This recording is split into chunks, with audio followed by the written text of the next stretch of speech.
Welcome to Colleen's Chats, where I chat about whatever I like and whatever's on my mind. And today the topic is children's skincare. So I am someone who's never really suffered with skincare issues or skin issues. Like I have a little bit of pimples here at the moment, and that's normally just hormonal when it's like coming to my time of the month.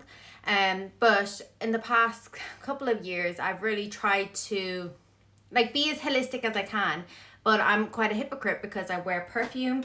I like a Coke Zero. I really try to do things to counteract eating like drinking Coke Zero and all that kind of stuff. And I do think what you consume, I really hope you can't hear the drill that's outside and this video is gonna be a waste.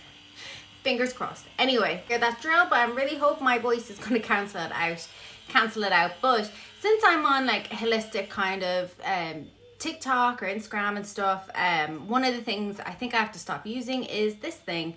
It's got red light in it, and I watched a video about things to do with that, and it freaks me out when I see it, so I'm like, I'll just go back to my gua sha. But in saying all this, I think I have a pretty basic skincare routine. Also, I will just pop in. I'm renovating my house, so that's why my room is a bit of a mess. Missing skirting boards, the painting isn't finished. The clothing rail here because we don't have a second wardrobe. So let's get into it. I'm going to do my skincare. And before I just talk, I'm going to this is what I use. I use Clean and Clear. Mixed reviews on that, but whenever I don't use it, I find my skin looks duller, so I always use that. I use a vitamin C, a day cream, I use some castor oil on my lashes, and I gua sha.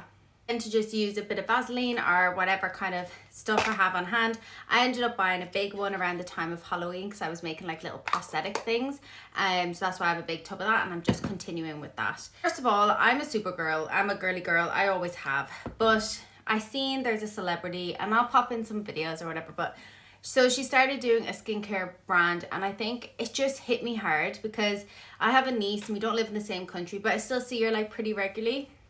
And one of my cutest memories, because she's 5, and when she was like less than 2, I have this cutest video ever, and we're doing our makeup, or we're doing our skincare together, and she's like trying to copy my motions, and she's like creams. So like even on the video now, when I like video chat her, sometimes I'm like, go get some cream off your mom and we'll do our creams together, and like we do it together, and I talk to her about it. But it's not something that she feels like she needs to do every day. And I think to promote to a little girl or a little boy, I'm probably just going to say little girl for the rest of this video because I'm relating to my niece, to tell a little girl that like they need to start doing skincare is just so, it's so bad. And I was like, I have like a list of pros and cons, so I'm going to start with the positive, like the pros of someone coming out with a kid's skincare brand. I mean, I've done like little face masks with my niece, and it's like I've mushed up a banana and said, let's do some bananas, let's put a cucumber on her eyes. But I guess the pros to it is the fact that it's products for kids, so you'd like to think that the ingredients are all, and to be honest, I haven't even looked that much into it because my problem is more what it's doing to little girls' psyches rather than whether it's good or bad for their skin, because I think that's kind of worse. I think like even when I see like 12 years olds and stuff with like these skincare steps and like all this makeup, and it's like you don't need it, and I understand I'm such a hypocrite, but let's get into it. See, skincare for kids is going to be good because it's going to have the products that work good for kids and is safe for their skin, and we know that's safe. Like I know like when I've done it with my niece, I've used her like baby lotions on her, and that's her creams and I have my creams, and then obviously they're not taking stuff off their mom, which again isn't inherently bad, like if kids are like stealing their mom's stuff or whatever, but I guess it is better because it's not just a skincare range, it's like these baby makeups. And I think the thing about it is like I remember as a kid getting makeup and stuff off my mom, like little kids ones and stuff, like them kind of plasticky looking ones as well, and it was like that's all harmless, but I think it's just setting up unrealistic expectations for kids. Like the main pro of it is that it's super cute. Little kids have these little face masks that have little pandas on them or whatever. But I think again, it's like, are you expecting moms now to provide skincare for their kids every week, and every month they have to get a subscription box and have it all set out? I just don't think kids need to have that worry about that. And I think like it even leads me back to like just my niece looking at me and thinking like she's like me, like she says like we're like sisters, we're saved. She sometimes says I'm a little girl and I can't do stuff that her mom does because I'm like a little girl like her and stuff. Because I know even like kids probably want to wear like makeup going to school and makeup during the day, and I think you have to set your boundaries, but to be buying them products is just, they're too young to be starting in. I just think it's really unfair to be setting these standards on these kids at such a young age. Like, just let your kid be a kid, like just, you know, like have your cute little moments with them and stuff. But I think just mush up a banana instead of spending a fortune on skincare for your kids. And also I think it's just, in the long run, it's really going to affect their self-esteem.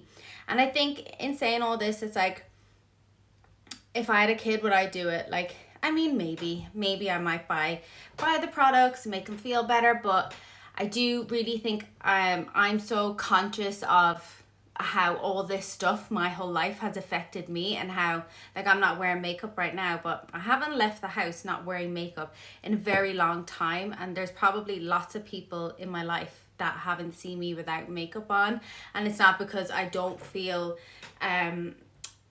pretty or whatever, but it's just, I just need that comfort blanket, that security of being covered. So I think that's all I really wanted to say on the topic. And I also think like people don't need these elaborate skincare routines that you see online, like 18 step skincare routine at many steps in your life. And I always remember a couple of years ago, maybe like 10 years ago now, when I worked on cruise ships, I met this older woman and she told me she was 75, and I was like, oh my God, you look so good. And she showed me a photo of her from a few years beforehand, and I was like, oh my God, what have you done? Because you look way older in that photo from a couple of years ago. And she said she got her under eyes like suctioned out. And she said it was all this grey pus that was building up in her under eyes. And I was like, oh really? What was causing that? And she said she was using this really expensive cream that she was recommended, and it was costing her like £100 a month for this cream, but she thought it was making her look younger, and she used it for years. And then one day she just went to someone to see that, like, you know, bags under her eyes. She thought it was just because, you know, she's 70 or whatever, you know. And it turned out it was the product buildup. So I think in return of this, I think people need to know more stuff about looking after your skin. So, you know, like doing a gua sha, doing a face massage. Like, I think when you see them videos of people going to the face gym and like people make fun of it and stuff, but I actually think that's really important, the same way massage is good for your body and moving your body. So I think it's more teaching kids how to look after themselves in the long run. But I really don't think a baby, like a little small 4, 5, 6, 7, 8, 9, 10 years old, needs to know anything about skincare apart from when you're in the bath, wash your face. I think, and as you know, it hits home to me when I like seeing these videos of kids doing their skincare, and it's like, I know, like, I'm not a mom, so it's not that I'm saying anything about that, and I guess it's just letting kids do what they want. But what would you do in this scenario? Comment below, what would you do? Let me know. And yeah, that's the end of my video, just a little rant while I'm doing my skincare. But these are all the products that I use along my gua sha, and it's really affordable. It keeps my skin looking good, and maybe in a couple of years I'll have to readjust it because I'm 30 in 2 months. But this works good for me, and I feel like my skin looks good. I'm alive, I'm awake, and yeah, thanks so much for watching. Let me know what you think. Comment below and let me know some video ideas to chat about.